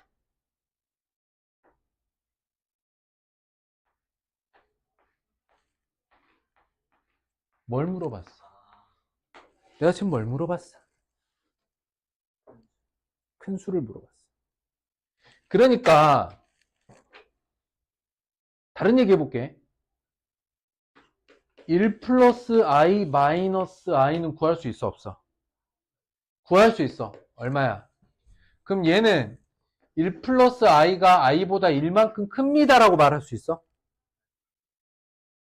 그치, 말할 수 없지. 허수 단위는 크기가 존재하지 않습니다. 근데 차를 물어봤다는 건 차는 뭔데? 큰 수에서 작은 수 빼는 거지. 무슨 의미인지 알겠어? 아하. 그러면 시작할 때 두 근의 차라고 하면 얘는 뭐야? 실근이야. 그런 표현인 거지. 그래서 옆에 이걸 쓸 수 있는 거야. 이걸 쓸 수 있다는 건 얘는 뭐다? 실수다. 실수가 아니어도 알파 마이너스 베타는 할 수 있어. 근데 크기를 논한다는 건 실수란 이야기야. 뭐 이 정도. 이건 문제풀이랑 상관없습니다. 아무튼 두근의 차가 4야. 뭐 얼마야? 이제 알파 플러스 베타는 2K, 알파 곱하기 베타는 K 마이너스 2야. 그러면 요거 가지고 세 개 변형해서 K 값들의 합을 구할 수 있나요? 뭐 어떻게 하든 상관없습니다. 알파 플러스 베타의 제곱에 4알파 베타를 빼주면 알파 마이너스 베타의 제곱이다. 여기다 이제 다 각자 대입해서 K값 구하면 되겠습니다. 가볍죠? 쉽게 해결됩니다. 대입하면 4K제곱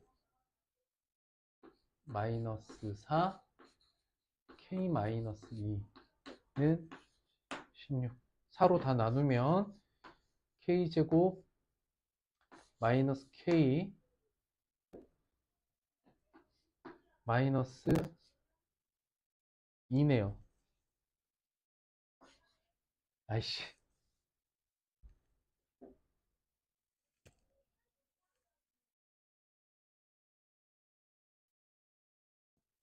마이너스 2. 네. 선생님 너무 암산했다. K 값들의 합은 얼마? 그치. 여기서 읽는 거야. 너 머릿속으로 인수분해해서 근 구했지.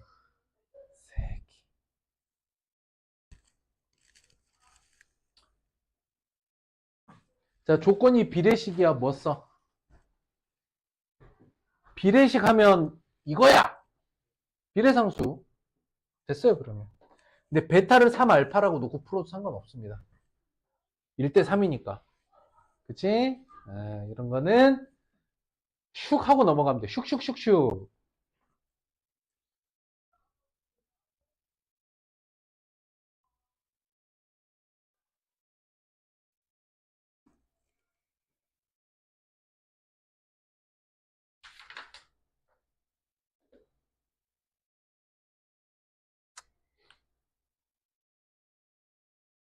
아,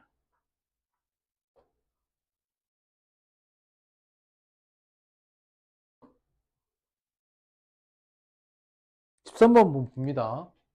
접근 방법이 다양한데 이거 알파 베타 변형식 쓸 수 있습니다. 근데요. 자, 근각의 관계가 아닌 해설을 한번 해보도록 하겠습니다. 자, 잘 봐봐. 요게 그냥 할 테니까 봐. 그냥 할 테니까 봐. 그냥. 이거 무슨 말인지 알아먹겠으면 써먹고 아니면 그냥 스킵. 얘는 이게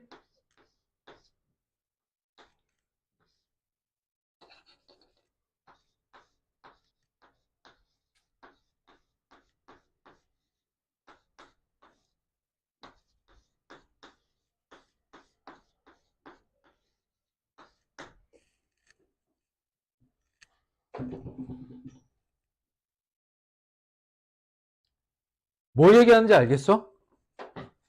두근을 알파 베타라고 했으니까 이 2차식은 요렇게 뭐가 된다?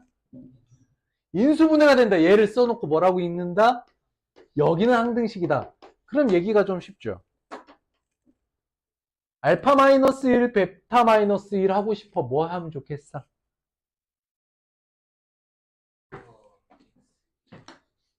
F1은 1 마이너스 알파 1 마이너스 베타죠.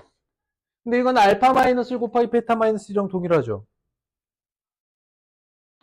1 마이너스 A 플러스 B가 얼마다? 마이너스 1이다. 이거 이해돼? 안 돼?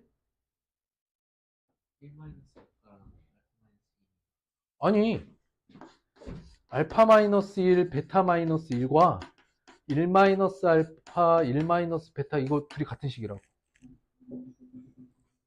A 곱하기 B랑 마이너스 A 곱하기 마이너스 B는 같다고 임마! 이 자식아! 너랑 나랑 지금 이런 낮은 수준의 대화를 해야 돼. 오케이? 아, 됐습니다. 에? 두 번째. 희한하네. 여기가 2알파, 2베타가 돼야 되는데 어떻게 해야 될까? F 2분의 뭐고? 야, 2분의 1은 어떻게 됩니까? 여기다 2분의 1 넣으면 2분의 1 마이너스 알파 2분의 1 마이너스 베타 되죠. 에헤?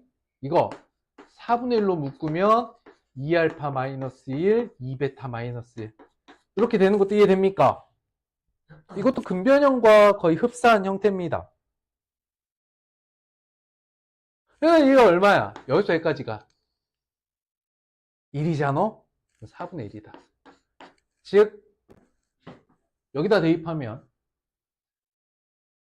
4분의 1 마이너스 2분의 1a 플러스 b는 4분의 1이라는 거죠. 지금 그럼 아까 했던 거 마저 해. 1 마이너스 a 플러스 b는 얼마? 마이너스 1이죠? 연립하셔요. 이렇게도 해결할 수 있다. 근계수 관계 아니더라도. 왜냐면 이제 근각계수의 관계를 써먹으려면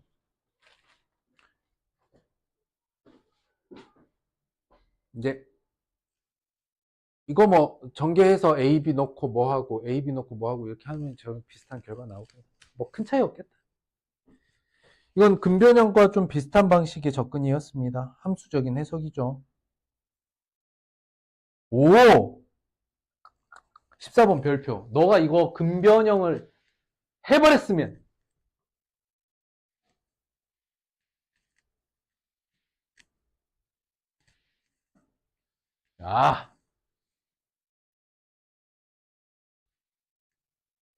너 30초 줄 테니까 한번 풀어봐봐. 이게 근변형을 이해했다면 이게 좀 자연스럽습니다. 자, 한번 봅시다. 맞나? 선생님하고 확인 좀 해볼게. 핵심은 뭐냐면 변치 않는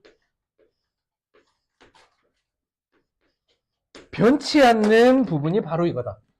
이 안에가 알파랑 베타면 된다는 거야. 뭘 생각하면 될까? 2x 플러스 6이 뭐가 되면 돼? 알파가 되는 x는 얼마인데? 알파 마이너스 6을 2분의 1로 바꾸는 거지.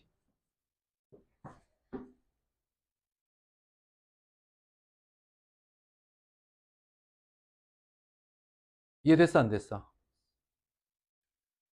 근데 지금 뭐냐면 알파 플러스 베타가 얼마입니까? 10이죠. 근데 구해야 되는 건 뭐야? 2분의 1에 알파 마이너스 6 더하기 2분의 1 베타 마이너스 6이죠. 얘를 대입해야 봐봐. 얘를 대입해야 알파가 되는 거잖아. 그래서 구하는 건 2분의 1에 알파 플러스 베타 마이너스 6이었어. 아니야? 마이너스 1이죠, 답은. 이해됐느냐, 근데? 진짜 이해됐느냐? 이게 근변형이 이해됐으면 1, 2예요. 예? 근변형을 이해했다면 1, 2. 1, 2. 이렇게 되는 기야. 그럼 여기다 이걸 써놔. 진짜 핵심은 이거야. F 안에가 알파와 베타가 되어야 0이 된다. 이걸 까먹으면 안 돼. 그러면 여기다가 어떤 식을 대입하면 알파가 나오겠는가를 생각해 보라고. 그럼 어떻게 돼? 2분의 1에 알파 마이너스 6이겠지. 근데 이걸 암산으로 하지 말고, 그러니까 2x 플러스 6이 알파가 되는 2차 방식을 풀면 얘가 나오잖아. 그럼 하나가 이거면 하나는 베타로 돼 있는 거겠지.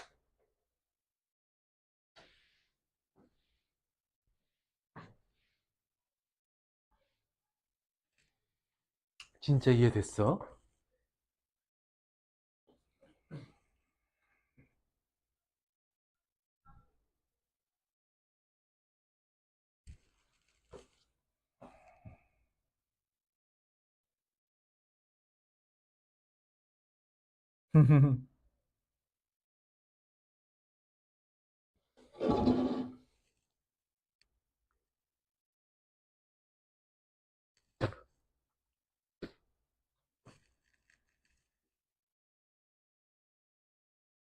야, 이건 어떻게 하면 좋을까?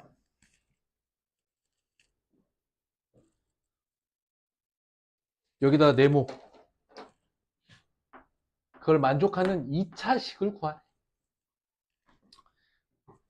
그리고 이 2차식 종류는 되게 많은데 개수는 1로 만들래. 최고차항 개수. 근데 x제곱 플러스 x 뭐야? 마이너스 2는 1이다. 이게 항상 만족하죠. 이것도 알파하고 베타 대입하면 이게 성립하죠. 이해됐을까? 끝났는데요? 이해됐을까?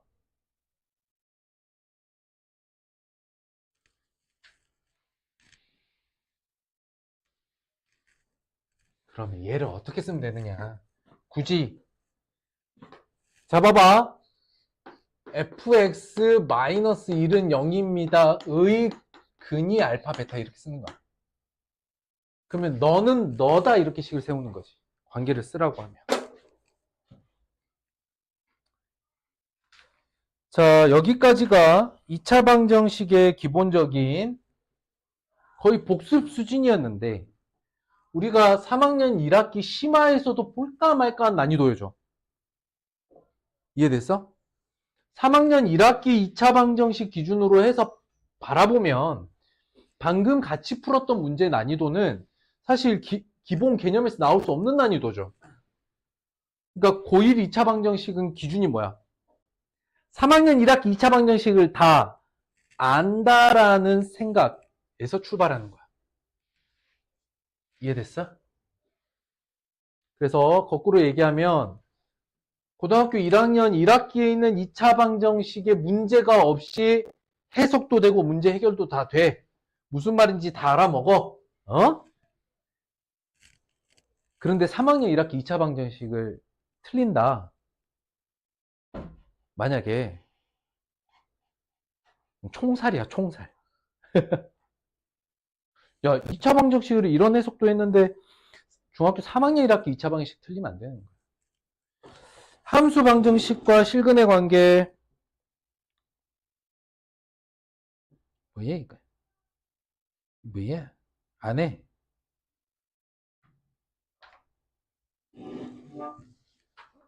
이차 함수 오랜만에 복습 한번 해봅니다. 와, 좋지요?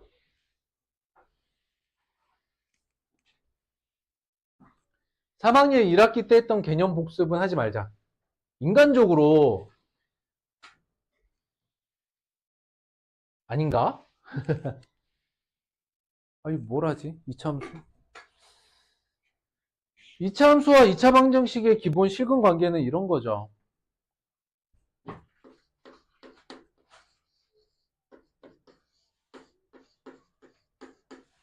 y가 x에 대한 함수, x에 관한 식인데 그게 2차식으로 되어 있어? 그러면 우린 이걸 2차 함수라고 합니다.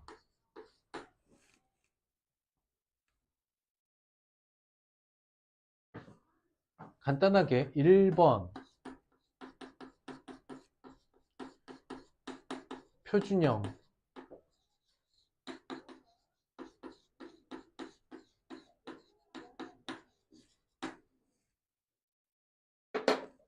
이렇게 쓰면 꼭지점이 어디?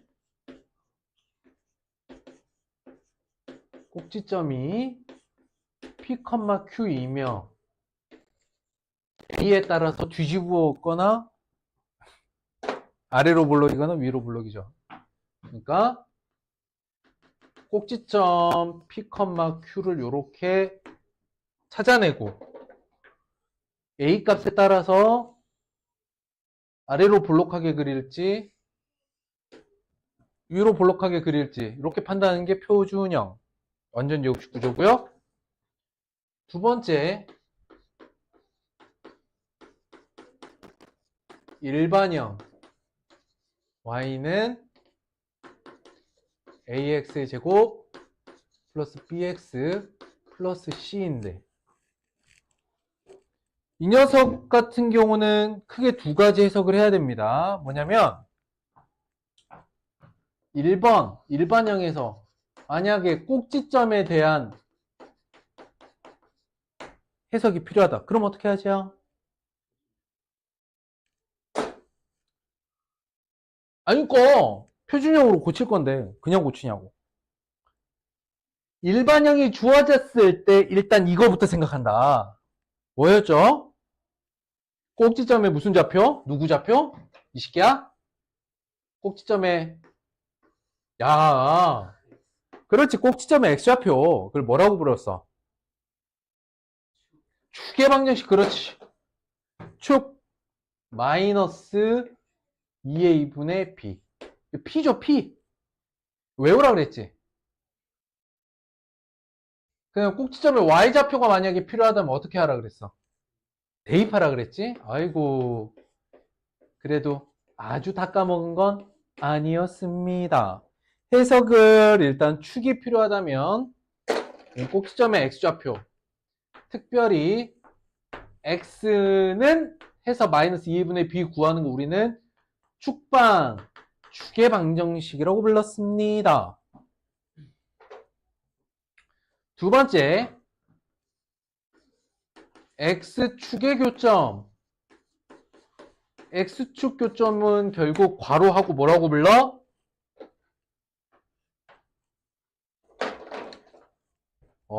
오랜만에 한번 해볼까?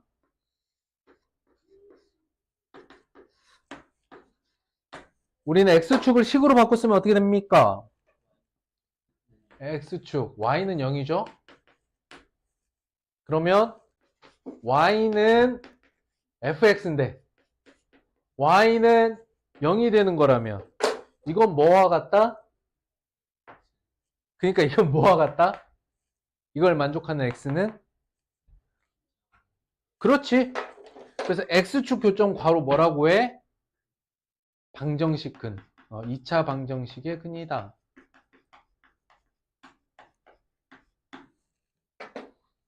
즉 y는 여기서 인수분해 조심해야 돼. 최고차항 없으면 안 돼요.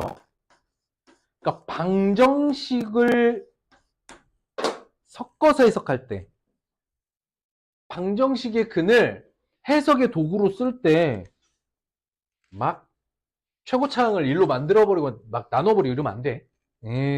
살려두시고 인수분해만 하는겨. 그럴 때 x축 교점 어떻게 돼? 알파, 0과 베타, 0을 가지게 된다. 3번 해석 도구로서의 판별식.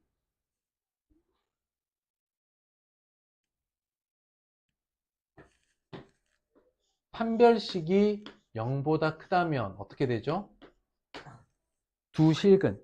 실근은 찍혔다는 거야, 점이. 그러니까 어떻게 돼?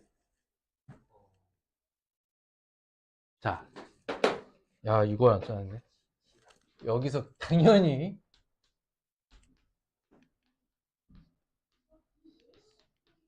우리가 함수에서 그래프를 그릴 거니까 만약에 개수가 허수면 그래프 자체가 그려지지가 않습니다. 점이 안 찍혀요. 점이 없어.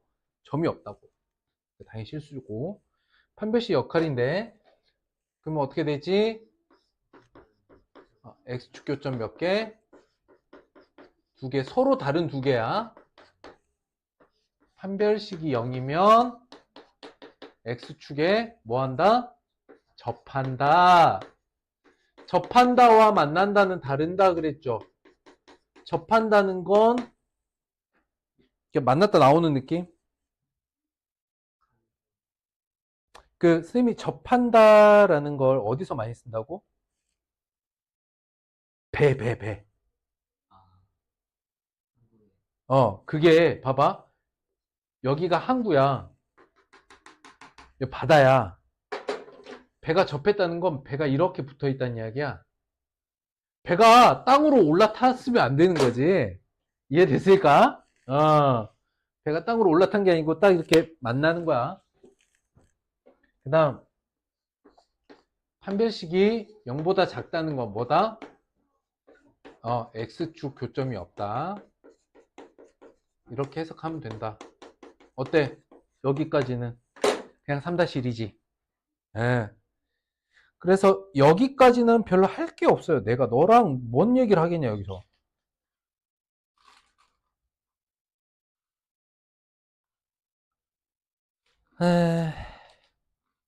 문제 수만 더럽게 많네.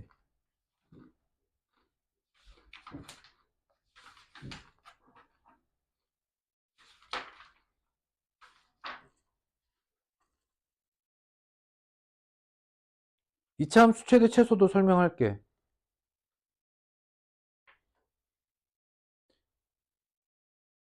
142쪽 아래 여기 에다가 써.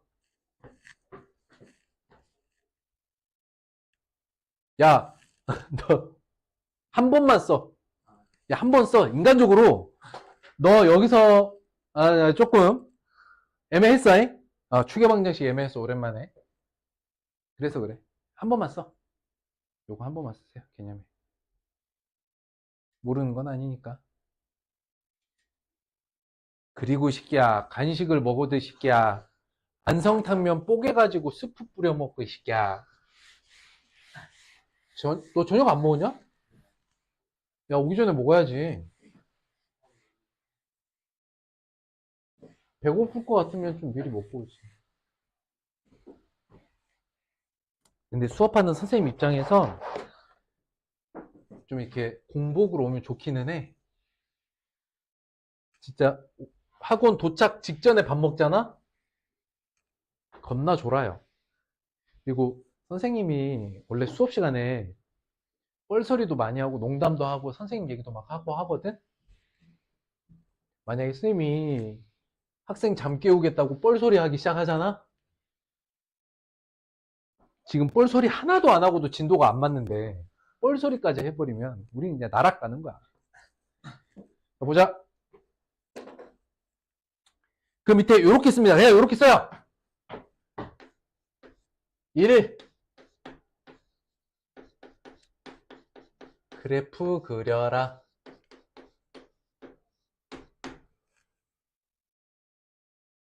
괄호.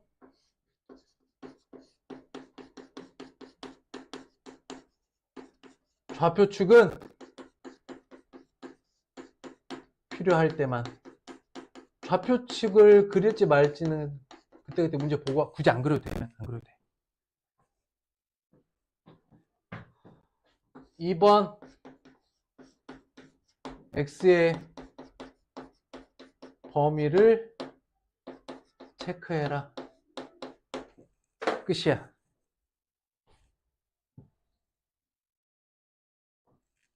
끝이야. 끝이라고. 너 놀리는 거야. 끝이야 진짜 이게. 잘 봐. 이게 무슨 말인지. 그렸어. 이게 추계방정식이야. x 범위를 봤더니 여기서부터 여기까지야. 이해돼? 안 돼? 그래프를 그렸고 x 범위를 체크했어. 그러면 이 높이에서 내려왔다가 여기까지 올라와서 이렇게 끝났지. 어디가 최대야? 여기가 최대죠. 여기가 최소죠. 끝! 또 그렸어. 축은 여기야. 근데 살펴봐야 될 x값의 범위는 여기서부터 여기까지야. 그러면 시각적으로 여기서 출발해서 여기까지 해서 이렇게 끝나지. 어디가 최대야? 여기가 최대야. 어디가 최소야? 여기가 최소야. 됐냐? 이번 단원은 이런 거 하는 단원이야. 근데 이 상황을 잘게 쪼개서 이때는 이렇게 저때는 저렇게라고 말로 설명하면 경우의 수는 되게 많아요. 경우의 수는 되게 많지. 봐봐. 아래로 볼록하고, 아이씨, 그림 그렇게 못 그려. 아래로 볼록하고 축이 여기인데, 뭐 여기서부터 여기까지일 수도 있고, 여기서부터 여기까지일 수도 있고, 뭐 여러 가지나. 아니면 여기서부터 여기까지일 수도 있고. 봐봐. 봐봐. 여기서부터 여기까지면 여기가 최대고, 여기서부터 여기까지면 여기가 최대고, 여기서부터 여기까지면 여기가 최대고, 여기서부터 여기까지면 여기가 최소고, 이렇게 하면 여기가 최소고, 그렇잖아. 경우의 수가 많잖아. 그럼 내가 경우의 수를 다 나눠 설명할 거냐고? 아니야. 그냥, 뭐라고 할 수 있어? 뭘 그려? 그 다음 뭘 확인해? 그래프 그려놓고 x값의 범위를 확인해 보면 어디가 제일 높은 자리고 어디가 제일 낮은 자리인지 너무나 선명하게 보입니다. 그딴 거를 경우의 수를 다 나눠서 찾아서 개념으로 쓴다? 세상 쓸데없는 짓이죠. 그럼 설명할 게 없다 이 말이요. 그러면 오늘 숙제 정리합니다.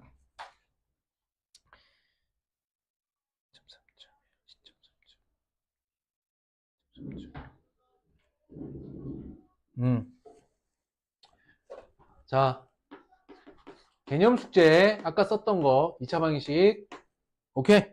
2차 함수 근변형 이해돼? 개념으로 써야 되는 핵심은 근변형 부분이랑 2차 함수야. 근변형 부분은 2번에서 3번 정도 써야 돼. 이해될 때까지. 2차 함수는 복습이니까 한 번만 써. 오케이? 확인학습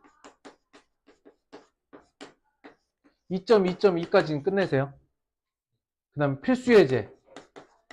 필수예제는 2차 함수 복습이니까 2.3.1에서 2.3.2까지만 필수예제 풀고 채점해보세요. 이건 그냥 일반 2차 함수라서 그냥 푸는 데는 지장 없습니다. 다음 주까지. 화요일까지. 어디까지가 금요일이겠어? 여기까지 금요일이야. 이건 다음 주 화요일. 끝!